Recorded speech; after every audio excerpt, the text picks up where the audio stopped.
Bismillahirrahmanirrahim. Assalamualaikum warahmatullahi wabarakatuh. Kembali lagi bersama saya, Rio Wijaya, di sebuah kisah misteri.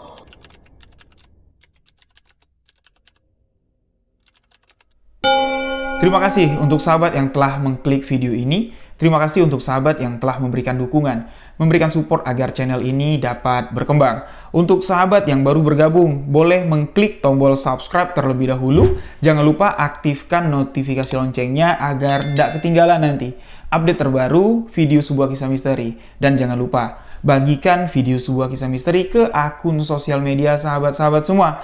Untuk lebih akrab dengan saya, sahabat boleh follow akun Instagram pribadi saya di Rio.Wijaya91. Ikutin juga akun TikTok kami di sebuah kisah misteri official. Bagi sahabat yang punya cerita misteri yang ingin dibagikan, boleh sahabat tulis ceritanya lalu kirimkan ke alamat email sebuahkisahmisteri@gmail.com. Insya Allah nanti cerita misteri yang sahabat kirimkan akan saya bawakan di segmen sebuah kisah misteri selanjutnya. Dan untuk sahabat yang ada di Jambi dan sekitarnya yang mungkin ingin membagikan cerita pengalaman misteri pribadi secara langsung, sahabat bisa datang ke studio sebuah kisah misteri. Hubungi nomor WhatsApp admin yang ada di bawah ini. Sahabat bisa bercerita di segmen Sahabat Misteri. Dan di video kali ini, kembali satu kisah dari sahabat yang akan saya bawakan. Menarik nih. Dari tadi saya bilang sahabat. Karena cerita yang akan saya bagikan di video kali ini berkaitan dengan persahabatan. Dua orang sahabat yang sudah kehilangan sahabat baiknya kurang lebih sekitar hampir 5 tahun. Yang mana ketika kematian atau wafatnya sahabat baik mereka ini tidak ada kejanggalan, ini tidak ada hal-hal yang menakutkan terjadi, namun 5 tahun setelah almarhum meninggal dunia. Dua orang sahabat dikagetkan dengan kemunculan sosok sahabat yang sudah meninggal, menemui mereka, mendatangi mereka dengan mengatakan, "Aku rindu dengan kalian." Ternyata, di balik kedatangan almarhum sahabat yang sudah 5 tahun meninggal, di sini menyimpan sejuta misteri. Penasaran bagaimana ceritanya? Simak hanya di sebuah kisah misteri. Sebuah kisah misteri yang dikirimkan oleh dua sahabat misteri sekaligus. Menarik, yang mengirimkan kisah ini bukan satu orang, tapi dua orang sekaligus. Yang mana satu tema cerita yang dialami oleh dua narasumber. Yang satu menceritakan apa yang dia ketahui, apa yang dialami. Yang satu juga seperti itu. Mereka saling mengirimkan email kepada saya dan cerita mereka akan saya gabungkan menjadi sebuah kisah misteri yang akan saya sajikan kepada sahabat semua. Sahabat yang mengirimkan kisah ini bernama Joyce dan Neni. Mereka berdua merupakan sahabat dari SMP, di masa SMP. Mereka saling mengenal dari kelas 1 sampai mereka lulus SMP. Namun di sini ada satu orang lagi yang menjadi sahabat baik, sahabat karib, layaknya seperti saudara dari Joyce dan Neni. Seorang sahabat yang bernama Susi. Seorang anak yang pendiam yang selalu menjadi penengah antara Joyce dan Neni. Mereka sama-sama bersekolah di satu SMP, mereka sama-sama satu kelas di SMP tersebut dari kelas 1, kelas 2, sampai di kelas 3 SMP. Keakraban, kedekatan Joyce, Susi, dan Neni ini sudah tidak diragukan lagi. Sampai-sampai anak-anak di sekolah, bahkan guru-guru yang ada di sekolah, memberi mereka julukan sebagai tiga serangkai dan banyak juga. Ya, guru-guru di sini menasehati mereka kalau kalian tuh jangan terlalu sering jalan bertiga. Apalagi ibu lihat kalian ini kalau jalan bertiga selalu si Susi ini berada di tengah. Posisinya seperti itu aja. Seperti sudah kalian atur, tidak baik.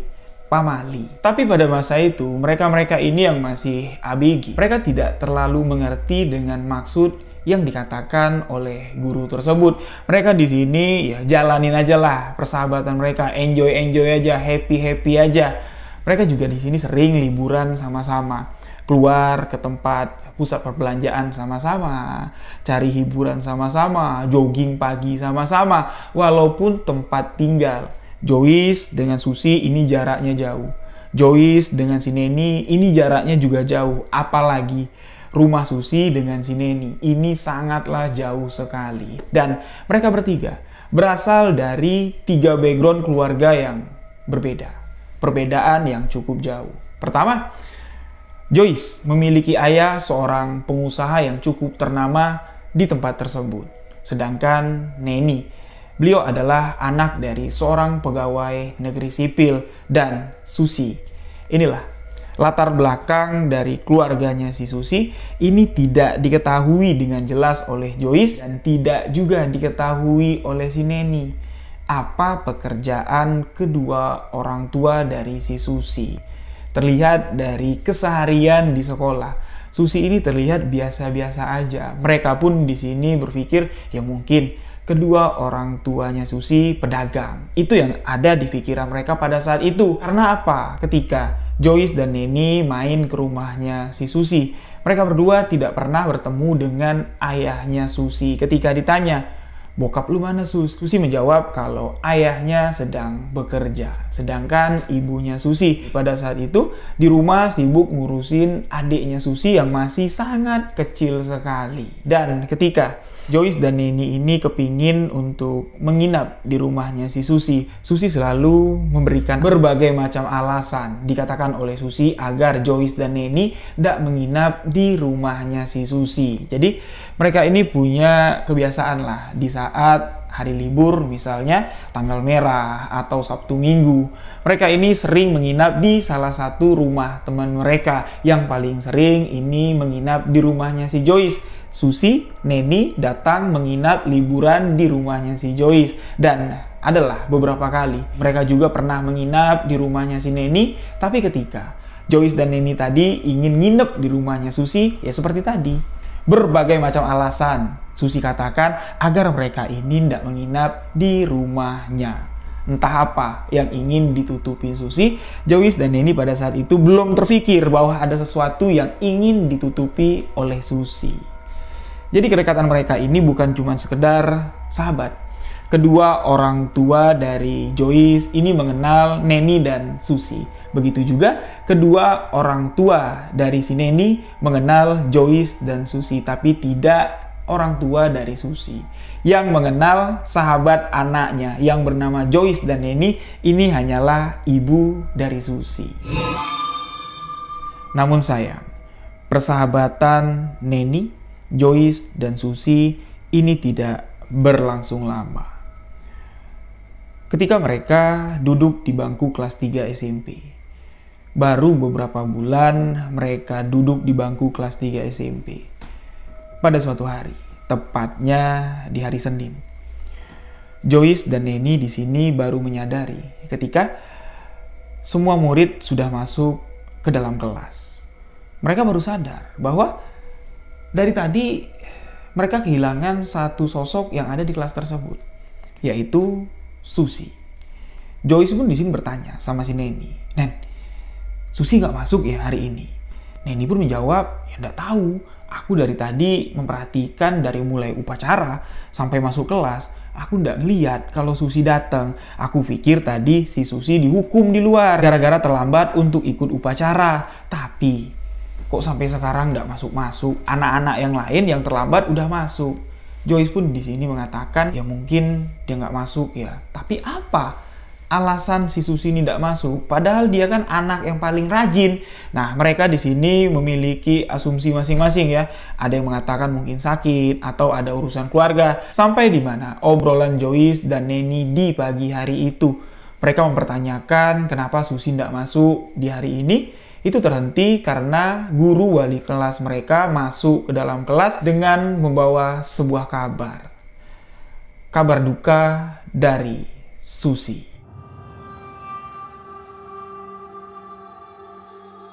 Innalillahi wa inna ilaihi raji'un.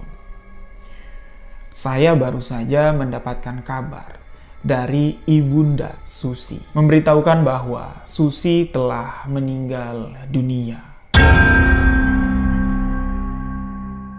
Sontak di sini, seluruh murid yang ada di kelas tersebut terkejut ketika mendengar kabar duka yang disampaikan oleh sang wali kelas. Suasana ruangan menjadi hening. Isak tangis terdengar dari berbagai sudut ruangan kelas tersebut.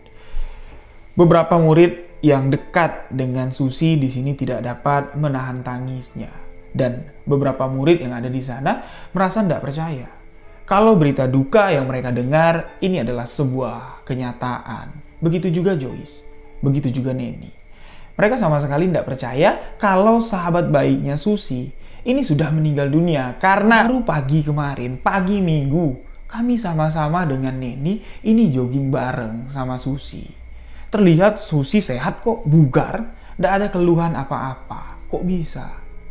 Apa penyebab kematian dari Susi? Timbul pertanyaan besar di hati dan pikiran Joyce dan Neni. Ibu wali kelas di sini mengatakan kepada seluruh murid kelas tersebut kalau ada anak-anak yang mau melayat ke rumah almarhumah Susi, nanti bareng sama ibu selepas jam pelajaran sekolah sama-sama kita datang ke rumah duka untuk menyampaikan rasa belasungkawa kita. Namun di sini Joyce dan Neni meminta izin secara langsung sama ibu wali kelas dengan mengatakan, "Bu, izinkan saya. Sekarang juga saya mau pergi ke rumah Susi untuk memastikan benar ndak berita duka yang ibu sampaikan. Saya masih ndak percaya, Bu." Lantas di sini ibu wali kelas mengetahui kedekatan Joyce, Susi sama si Neni.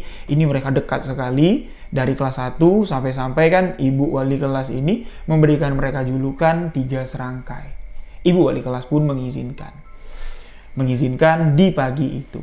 Joyce dan Neni tidak mengikuti jam pelajaran, mereka diizinkan untuk pergi ke rumah duka almarhumah Susi. Keluar dari sekolahan, mereka diantar oleh ojek ada di sekitaran sekolah langsung menuju ke rumah almarhumah Susi. Setibanya di sana, dari kejauhan terlihat bendera kuning sudah terpasang di depan rumah duka. Begitu turun dari ojek, mereka lari langsung masuk menuju ke rumah duka dan setibanya di dalam, mereka di sini melihat Susi sudah terbaring di atas tempat tidur dengan seluruh tubuhnya sudah dibalut dengan kain kafan. Hanya bagian wajahnya saja yang terlihat. Mereka pun tak dapat membendung kesedihannya. Mereka berlutut di hadapan jenazah almarhumah Susi, menangis, memeluk, mencium jenazah almarhumah. Mereka di sini bertanya kepada ibunda dari almarhumah Susi, "Kenapa, Bu? Kok bisa kayak gini? Apa yang terjadi?" Ibunda dari almarhumah Susi di sini mengatakan, "Susi sakit, mendadak meninggal dunia. Saya pun tidak tahu jelas apa yang sebenarnya dialami oleh Susi ketika malam hari. Saya melihat kalau Susi sudah tertidur dan di pagi hari saya membangunkan Susi dan Susi sudah tidak bernyawa lagi." Memang Susi memiliki sebuah penyakit yang memang sudah lama diderita oleh Susi tapi sengaja disembunyikannya kepada orang-orang termasuk kalian berdua. Itulah penjelasan dari ibunda almarhumah Susi. Singkat cerita, mereka pun di sini, Joyce dan Neni, sampai ikut ke pemakaman untuk melihat prosesi pemakaman dari almarhumah sahabatnya Susi. Setelah semua selesai, mereka pun di sini pulang ke rumah masing-masing. Di hari pertama kepergian almarhumah Susi, yang jelas, ya, mereka di sini masih belum bisa menerima bahwa sahabat baik mereka meninggal dunia. Ketika di rumah, Joyce membuka kembali album kenangan yang banyak menyimpan foto-foto perjalanan persahabatan mereka bertiga. Foto-foto dari almarhumah Susi dilihat. Setiap foto memiliki cerita, setiap foto memiliki kenangan. Itu yang terus diperhatikan, dibolak-balik terus sama si Joyce. Begitu juga si Neni. Neni menyimpan sebuah album foto yang isinya sama dengan album foto yang disimpan oleh Joyce. Mereka melihat foto-foto tersebut, kembali mengingat kenangan-kenangan manis, kenangan indah yang dilalui oleh sahabat mereka, Susi. Cukup lama, mereka berdua ini baru dapat menerima kenyataan bahwa sahabat baiknya sudah tidak ada di dunia ini lagi. Waktu pun terus berjalan. Kepergian sahabat baik mereka, almarhumah Susi, ini di kelas 3 SMP. Joyce dan Neni melalui masa-masa akhir di kelas 3 SMP, masa-masa putih biru, ini dengan sejuta kenangan, dan mereka pun akhirnya lulus dari SMP tersebut dan melanjutkan ke jenjang pendidikan di SMA. Di sini ketika di SMA, Joyce sama si Neni masih sekolah di SMA yang sama, tapi mereka sudah beda jurusan. Ada yang mengambil jurusan IPA dan ada yang mengambil jurusan IPS. Namun walaupun beda jurusan, persahabatan mereka ini masih tetap terjalin kemana-mana mereka berdua. Namun di sini karena waktu sudah berjalan, kenangan-kenangan indah dengan almarhumah Susi sedikit demi sedikit sudah mulai hilang dari ingatan mereka. Bukan hilang untuk selamanya, tapi mereka memang sudah berkomitmen. Jangan lagi kita bahas tentang sahabat kita itu.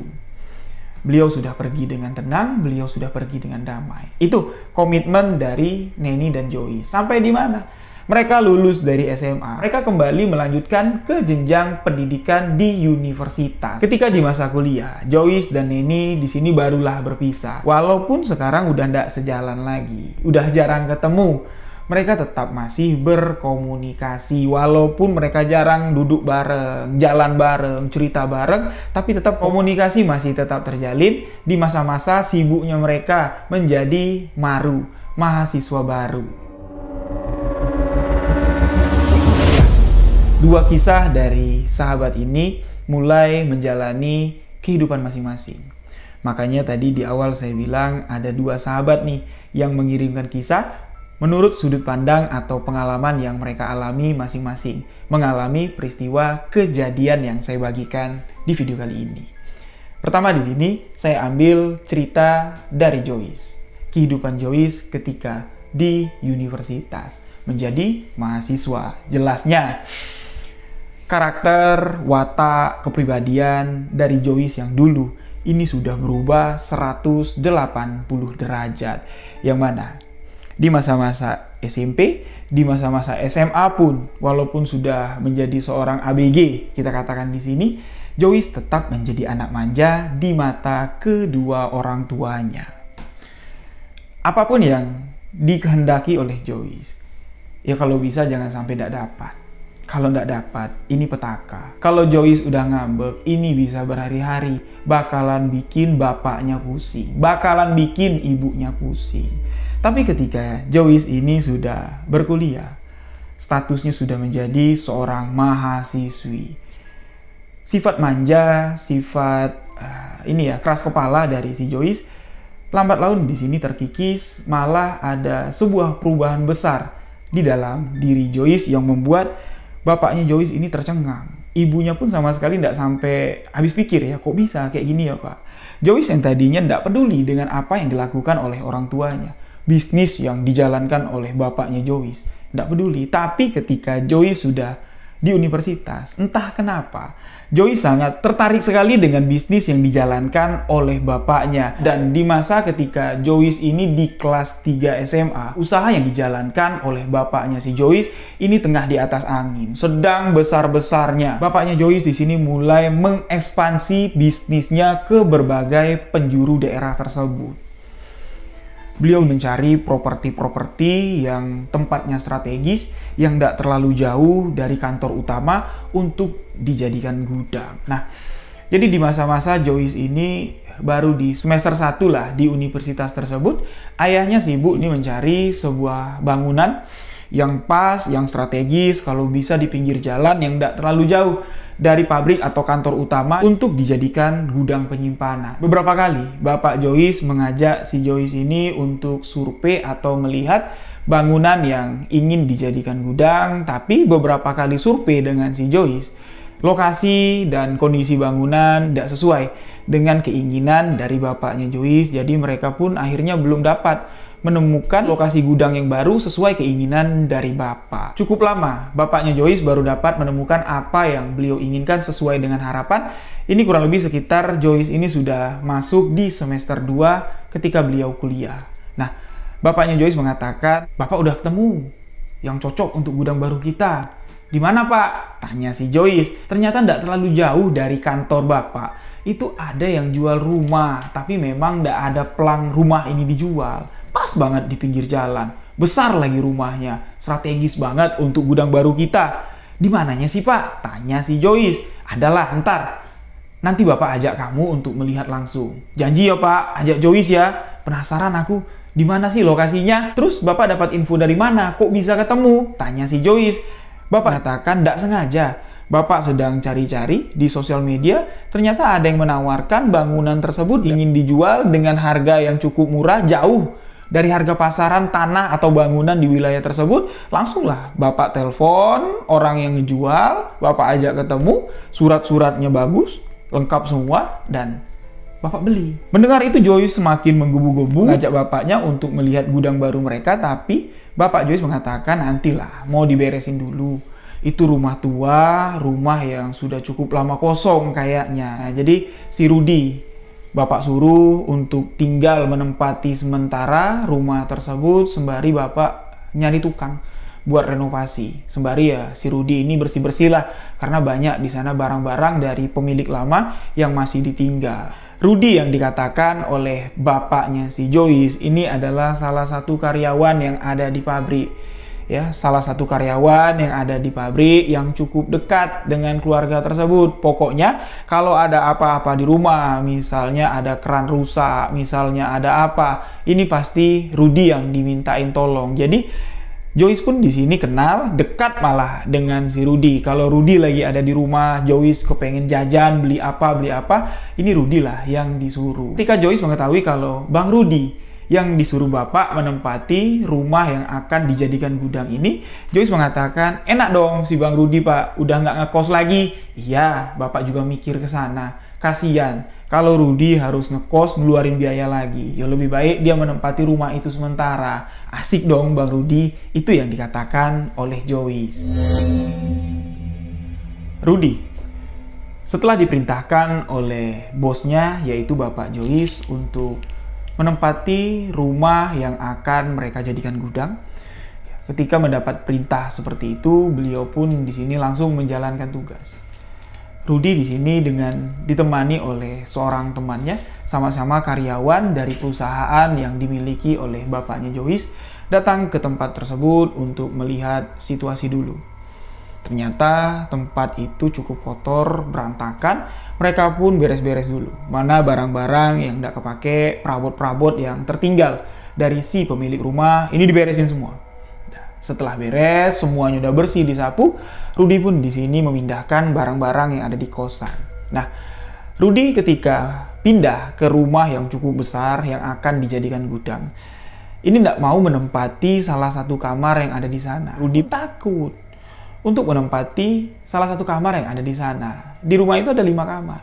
Satu pun tidak ada yang cocok, tidak ada yang serak yang dirasakan oleh Rudy. Beliau memutuskan tidur di ruang tengah lah jatuhnya. Jadi kasur dibentang di ruang tengah tersebut dan ada sebuah sofa, kursi panjang yang ditinggalkan oleh si pemilik rumah.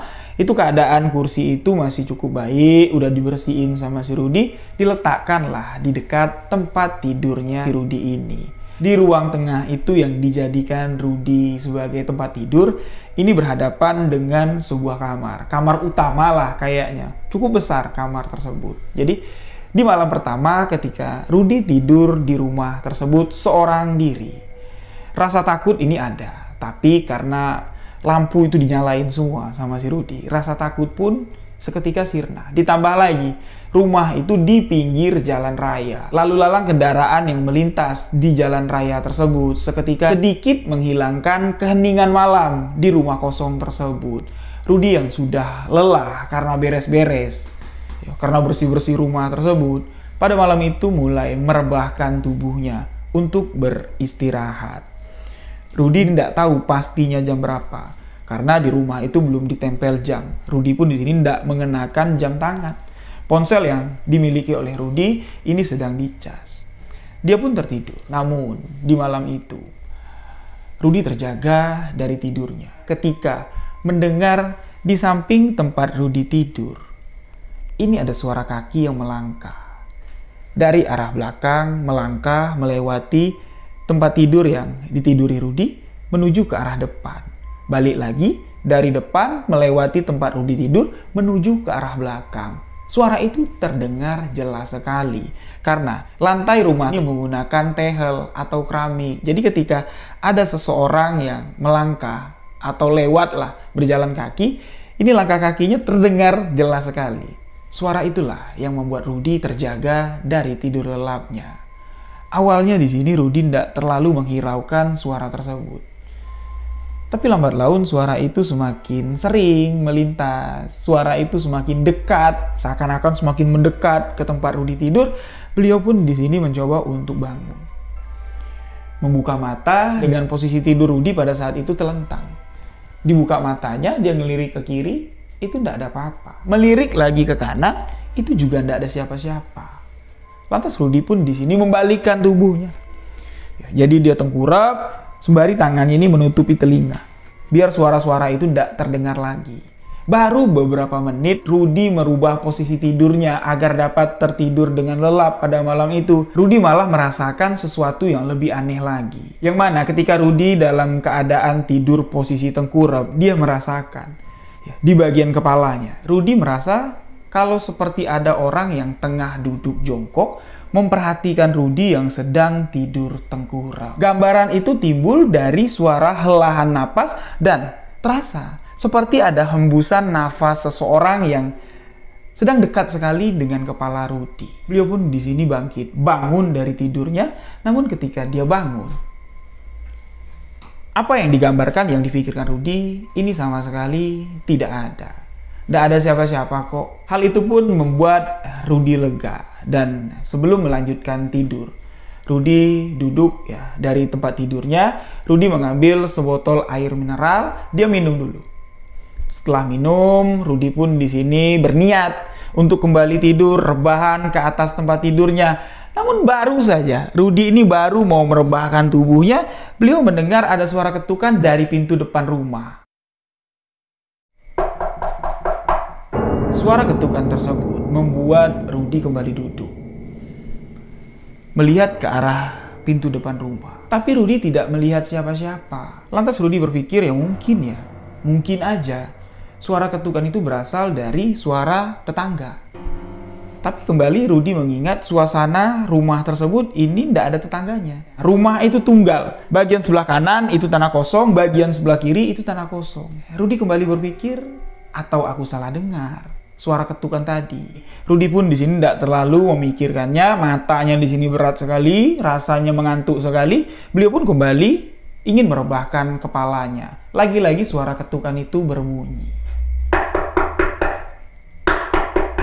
Suara ketukan yang berulang membuat Rudy di sini geram, membuat Rudy di sini penasaran. Siapa sih malam-malam kayak gini main-mainin aku? Pikiran dari Rudy di sini mulai suuzon. Nih jangan-jangan temanku nih, teman Rudy yang ikut beres-beres rumah kosong tersebut. Nah, ini dia lah nih. Pasti dia nih mau ngerjain saya. Rudy pun berdiri menuju ke arah pintu depan. Langsunglah kuncinya dibuka, pintu itu langsung dibuka. Ketika pintu terbuka, Rudy tercengang, Rudy kaget. Kalau yang ada di balik pintu, ini adalah seorang anak perempuan.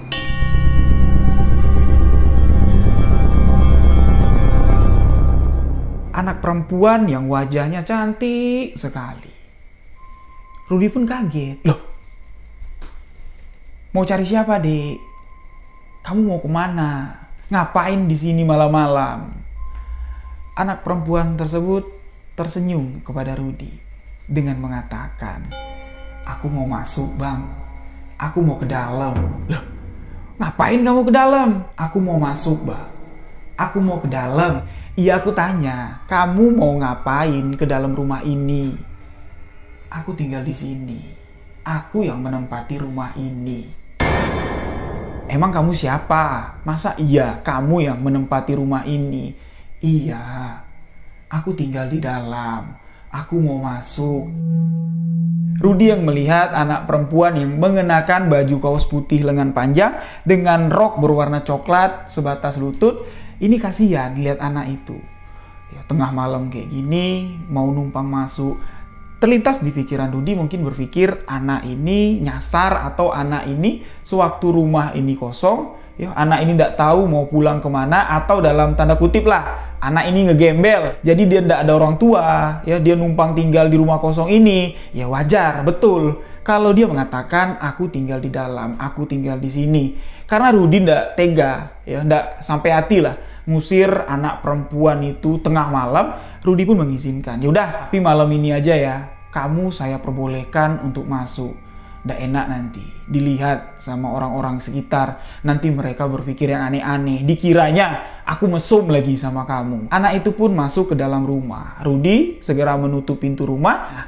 Rudy di sini yang memiliki hak, ya, untuk menjaga rumah tersebut, mengatakan kepada anak perempuan ini, "Dek, kamu tidur di kasurku aja tuh, enak, ada selimutnya juga, biar aku tidur di sofa sini." Anak perempuan itu terus berjalan seakan-akan tidak menghiraukan apa yang diucapkan oleh Rudy. Terlihat anak itu berjalan menuju kamar yang ada di dekat tempat tidurnya si Rudy. Anak itu masuk ke dalam kamar tersebut. Rudy sempat dongkol di sini. Ah, sialan. Ditawarin baik-baik, malah nyelonong. Gak sopan, orang tua lagi ngomong malah nyelonong. Udah syukur aku izinin masuk. Kalau ndak, kamu mau tidur di mana? Itulah ya kedongkolan atau umpatan yang ada di dalam hatinya si Rudy. Lantas Rudy pun di sini kembali tidur di atas tempat tidurnya. Ketika azan subuh berkumandang, Rudy lekas bangun. Ya, dia ke kamar mandi, ambil wudhu, dan langsung pergi ke masjid yang ada di dekat rumah tersebut untuk menunaikan ibadah sholat subuh berjamaah. Ketika pulang dari masjid, Rudy yang tidak mau nanti siang-siang kalau ada yang melihat ada perempuan yang nginep di rumah kosong sama si Rudy, takutnya berpikir aneh-aneh, dilaporin sama si bos, berabe nanti. Rudy pun ngetuk pintu kamar yang ditempati anak itu. "Dek, bangun, udah pagi, kamu keluar sekarang ya, jangan sampai nanti ada orang yang ngelihat." Tapi sama sekali tidak dijawab sama anak perempuan itu. Berkali-kali Rudy nyautin anak itu, tidak ada respon.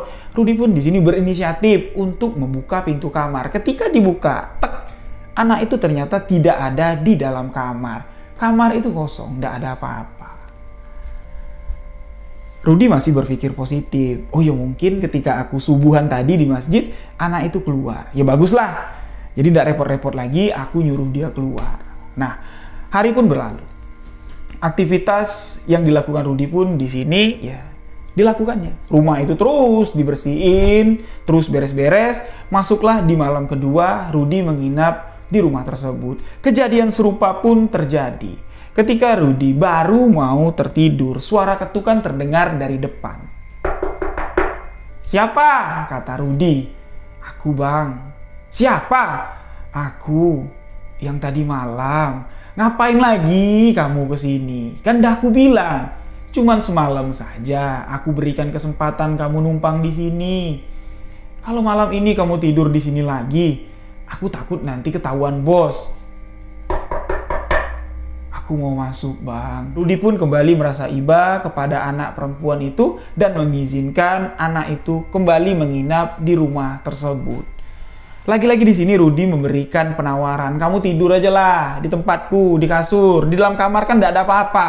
Kamu tidur gimana sih? Tidak dingin apa? Tidur di lantai marmer kayak gini." Lagi-lagi anak itu sama sekali tidak menjawab.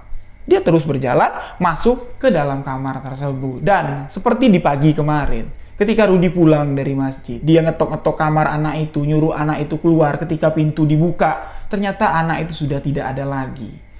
Rudy pun bertanya-tanya di sini, kapan anak itu keluar dari rumah ini?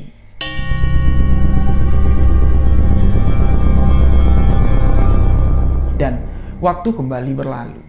Aktivitas di siang hari sudah dilakukan Rudy, sore pun menjelang, malam pun tiba. Rudy yang berpikir kalau anak ini pasti akan kembali datang di malam ini. Rudy pun di sini bersiap duduk di sofa. Jadi dia tidak rebahan nungguin anak itu pulang, ngetok pintu ya untuk bukain pintu. Jadi Rudy duduk di sofa. Tidak lama Rudy menunggu. Hampir mendekati di jam yang sama lah. Lagi-lagi anak itu ngetok pintu, menyeru si Rudy dengan seruan, "Bang, tolong bukain pintu, Bang. Aku mau masuk. Aku mau masuk, Bang." Rudy yang sudah tahu itu suara anak perempuan yang 2 hari udah nginep di sana, lantas langsung berdiri, bukain pintu, nanya sama anak itu, "Kamu itu sebenarnya kemana sih? Subuh-subuh udah ngilang, terus malam-malam kayak gini baru pulang. Apa yang kamu lakukan? Apa kegiatan yang kamu lakukan? Makan kamu di mana? Duit makan dapat di mana? Ibu bapakmu kemana?" Tapi pertanyaan dari Rudy tidak satu pun dijawab sama anak itu. Rudy di sini dongkol, marah, dan mengecam anak itu. "Malam ini malam terakhir, besok aku ndak akan bukain kamu pintu lagi." Nah, baru di sini anak perempuan itu ya, merespon dengan berhenti. Dia kan sambil jalan dari pintu masuk. Berhenti, anak perempuan itu membalikan badannya berhadapan sama si Rudy. Anak itu mengatakan, "Aku tinggal di sini, Bang. Aku yang menempati rumah ini."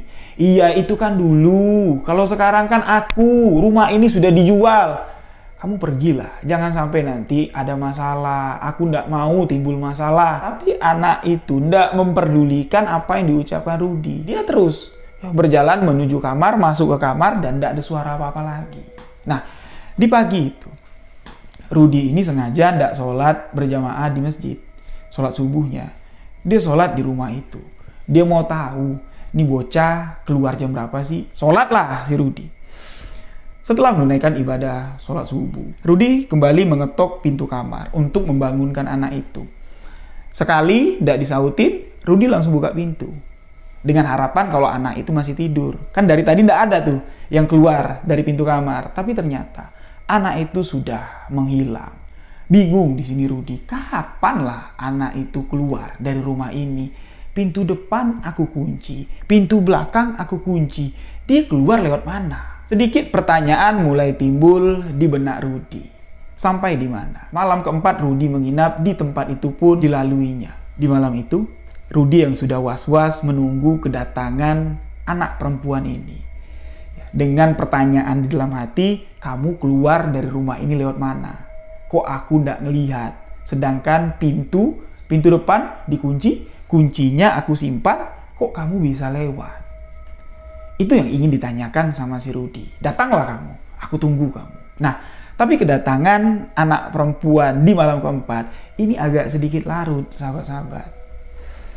Ya, Rudy sampai ngantuk lah, nungguin duduk di sofa, yang mana di rumah itu kan ndak ada TV, ndak ada hiburan, ndak ada. Ya masih plong kosong kayak gitu. Rudy sampai ngantuk-ngantuk, nungguin, dan seketika rasa ngantuk Rudy pun di sini hilang ketika mendengar suara ketukan dari pintu depan.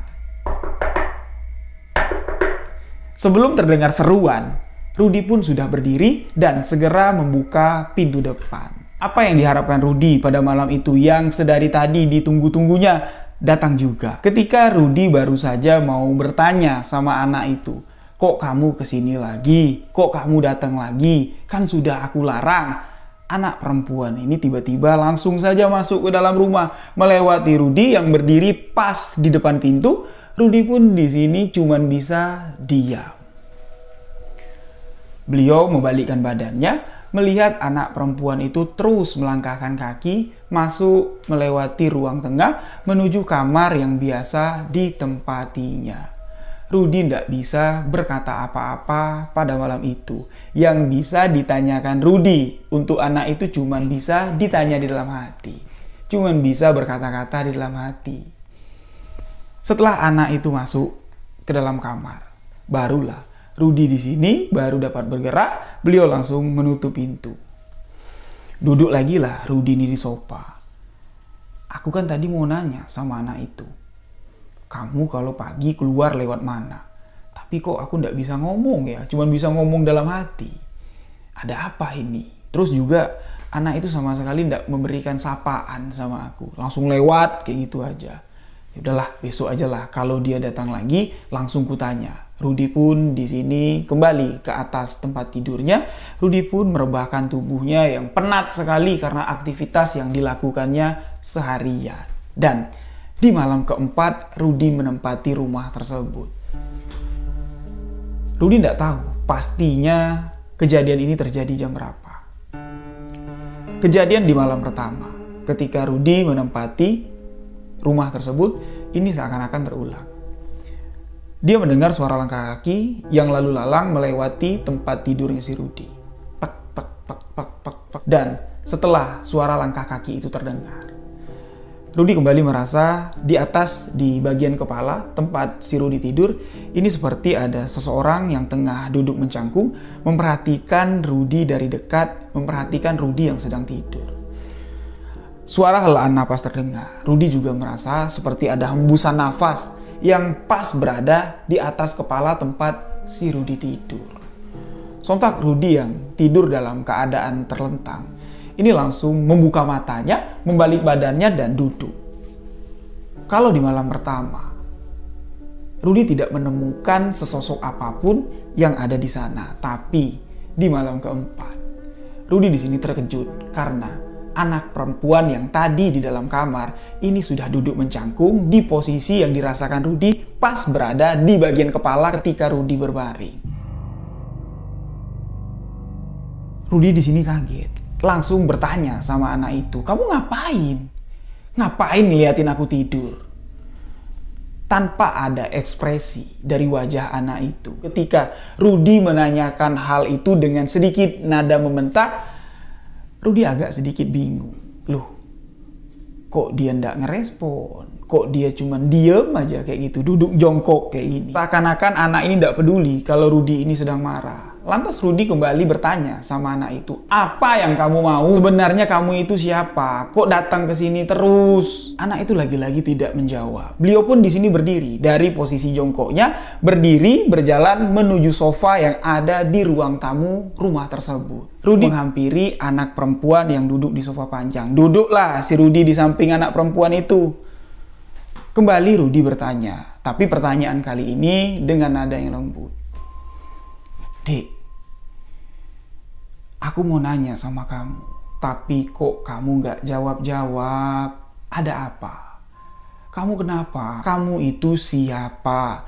Kenapa kamu balik lagi ke sini? Barulah anak itu melihat ke arah Rudy dan menjawab satu persatu pertanyaan yang sedari tadi ditanyakan oleh Rudy.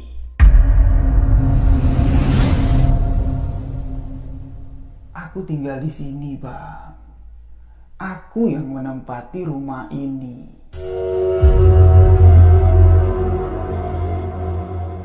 Bukan itu jawaban yang aku mau. Asal-usul kamu tuh berasal dari mana? Ibu bapakmu mana? Ibu bapakmu tinggal di mana? Masa iya? Kamu tidak tinggal sama ibu bapakmu. Kamu kesasar. Kamu tidak ada tempat tinggal. Kamu nggak ada rumah. Anak itu menjawab, ibu bapakku tinggal di sini. Aku tinggal di sini. Ini rumahku. Tapi aku tidak tahu sekarang di mana ibu bapakku. Aku tidak tahu harus pulang kemana mencari ibu bapakku. Emangnya ibu bapakmu tuh kemana? Ibu bapak kamu tuh ninggalin kamu di sini. Dulu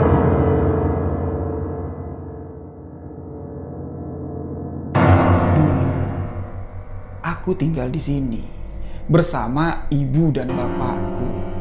Tapi setelah aku mati, aku nggak tahu ibu bapakku kemana. Aku nggak tahu harus pulang kemana. Hah? Kamu tadi bilang apa? Coba ulang lagi. Aku nggak dengar. Kamu tadi ngomong apa yang barusan? Aku tinggal di sini bersama ibu bapakku. Tapi setelah aku mati, Aku ndak tahu ibu bapakku kemana. Aku ndak tahu harus pulang kemana. Jelas Rudy mendengar. Setelah aku mati, berarti menyatakan anak ini sudah mati. Lantas kamu siapa? Kok bisa duduk di sini? Astagfirullahalazim. Rudy di sini terperanjat dari tempat duduknya. Lompat dia dari sofa tersebut menjauh dari anak yang menyatakan kalau dia sudah mati. Rudy di sini ketakutan dan anak itu mencoba menenangkan Rudy sembari berkata dan menatap wajah Rudy. Bang, abang ndak usah takut. Aku ndak ganggu kamu. Aku tidak mengganggu kamu, Bang. Aku cuma ingin mengatakan, aku tinggal di sini. Aku yang menempati rumah ini. Walaupun anak itu mengatakan aku ndak ganggu, jelas di sini siapapun yang ada di posisi Rudy ini sangat terganggu sekali dengan sebuah pernyataan yang mengatakan seseorang yang ada di samping kita menyatakan dirinya kalau aku sudah mati. Rudy yang ketakutan di sini langsung berlari, mengambil kunci motor, mengambil kunci pintu depan, langsung Rudy di sini keluar dari rumah tersebut saking kan paniknya. Rudy lupa untuk menutup pintu rumah. Dia di sini langsung pergi menggunakan sepeda motornya ke kos-kosan temannya si Rudy. Dia nggak tahu ya kejadian ini itu pastinya di jam berapa. Yang jelas ketika dia sampai ke kos-kosan temannya, ini sudah mendekati hampir jam 4 dini hari, sudah mau subuh. Yang mana perjalanan dari rumah tersebut ya menuju ke kos-kosan temannya si Rudy, kalau pakai motor, ngebut lah pakai motor, ini kisaran 15 sampai 18 menit. Nah, berarti kejadian ini mendekati jam 3 mau masuk di jam 4 dini hari. Setibanya di kos-kosan, Rudy di sini dengan wajah pucat ya, ngetok-ngetok pintu kosan temannya tuh. Ketika pintu dibuka, Rudy nggak ngelihat kiri kanan lagi, dia langsung bles, langsung masuk. Otomatis membuat temannya Rudy bertanya, kamu kenapa? Kayak baru ngeliat setan. Bukan baru ngeliat setan, tapi betulan habis ngeliat setan. Di mana? Di mana? Temannya penasaran tapi Rudy nggak mau cerita. Dia lebih memilih untuk langsung tidur. Tengkurap, nutupin kepalanya, badannya di sini menggigil, kata temannya si Rudy. Dan ketika pagi datang, Rudy minta ditemenin sama temennya yang punya kos-kosan untuk balik ke rumah tersebut. Dia mau ganti baju, dia mau mandi. Setelah siap, Rudy pun di sini langsung menuju ke rumah bosnya, yaitu ke tempat kediaman Joyce. Di pagi itu, langsung Rudy memberikan laporan kepada bapaknya Joyce, yang mana pada saat itu Joyce, ibunya Joyce sama bapaknya Joyce sedang sarapan. Rudy di sini masuk.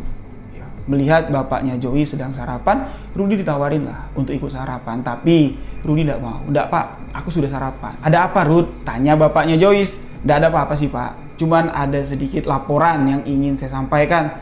Laporan apa? Ya, laporan tentang rumah yang saya tempati. Memangnya ada apa? Ya nantilah.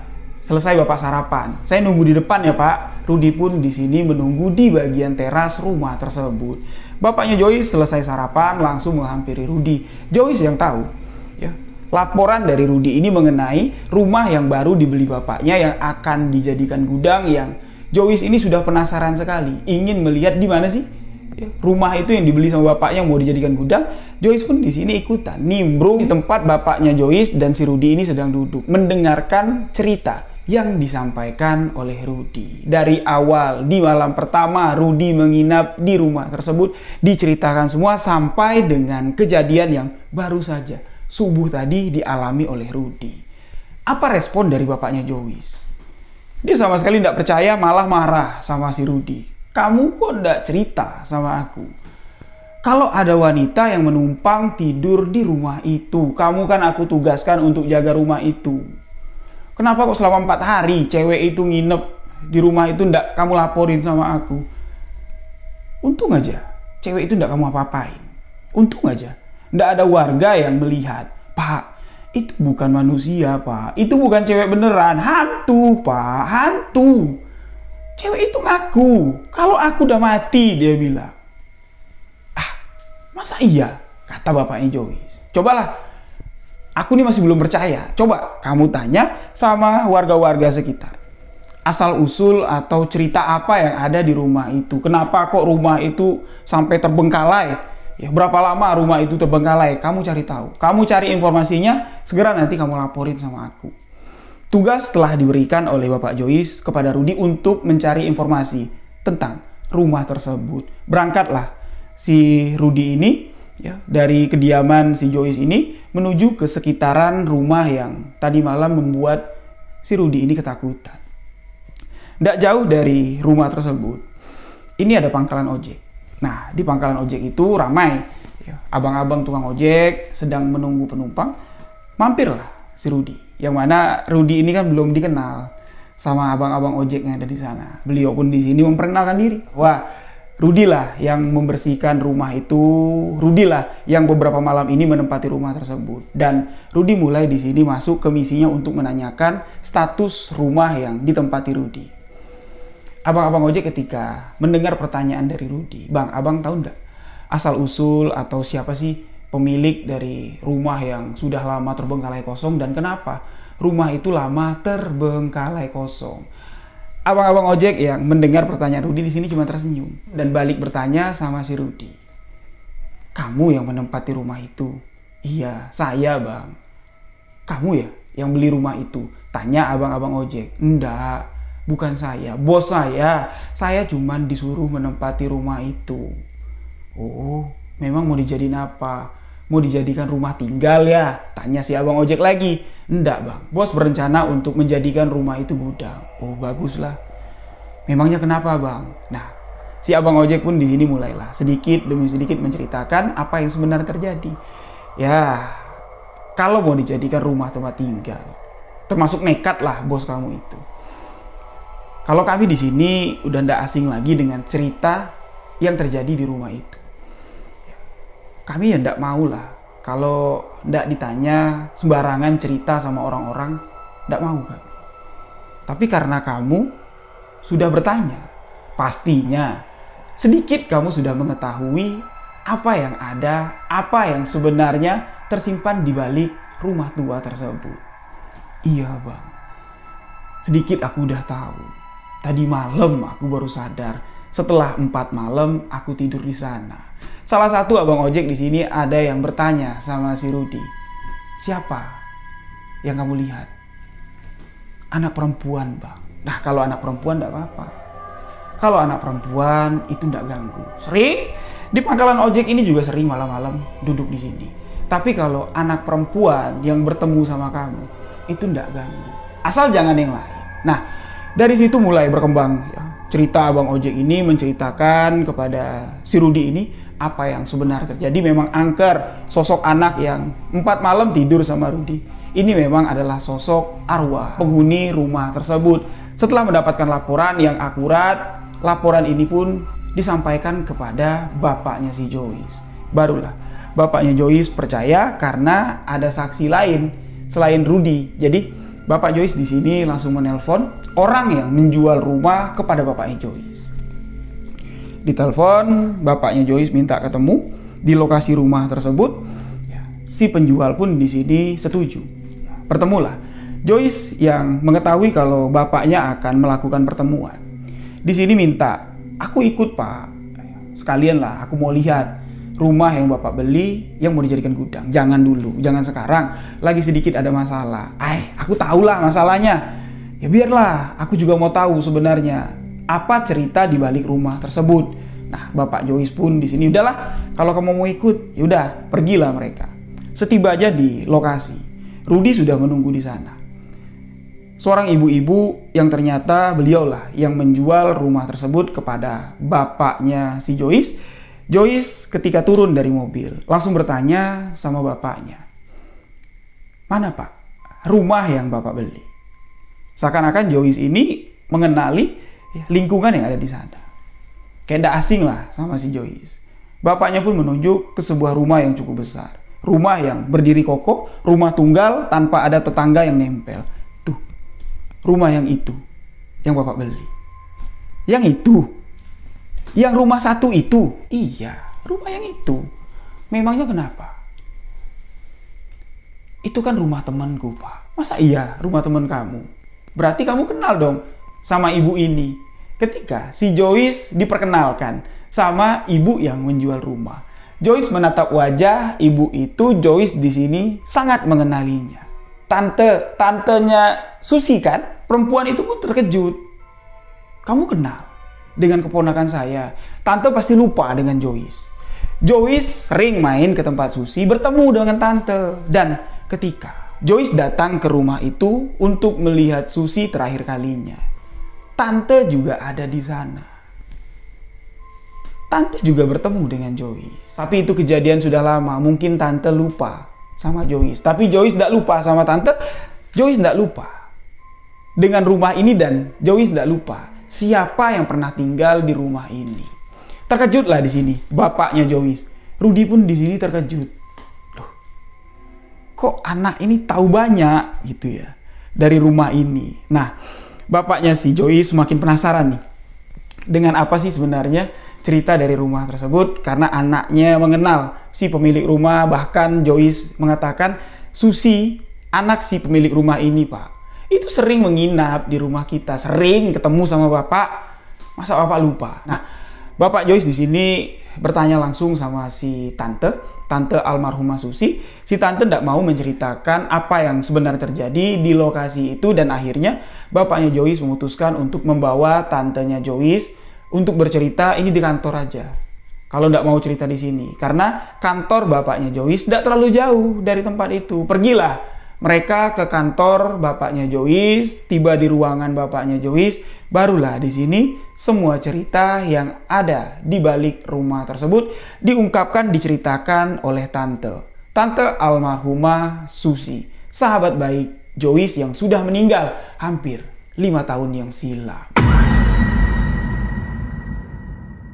Jadi, ibu dari si Susi itu adalah kakak perempuanku. Ini menikah dengan seorang laki-laki yang memiliki obsesi tinggi, yang memiliki keinginan untuk menjadi pengusaha yang sukses. Tapi perjuangan dengan hasil yang diperjuangkan ini tidak sesuai. Setiap usaha yang dijalankan hancur. Setiap bisnis yang dijalankan ini roboh. 2 bulan setelah melahirkan, ibunya Susi pergi untuk mencari sesuatu yang dikatakan oleh orang-orang adalah jalan pesugihan. Dalam waktu beberapa bulan saja, kehidupan dari keluarganya Susi, khususnya bapaknya Susi, ini terlihat ada perubahan. Perubahan yang sangat drastis sekali. Sampai di mana sesuatu yang mengejutkan terjadi di pagi hari. Ibunya Susi menemukan anak perempuannya meninggal dunia. Dan menurut apa yang disampaikan oleh ibunya Susi langsung, kalau anak perempuannya ini ditumbalkan oleh bapaknya sendiri.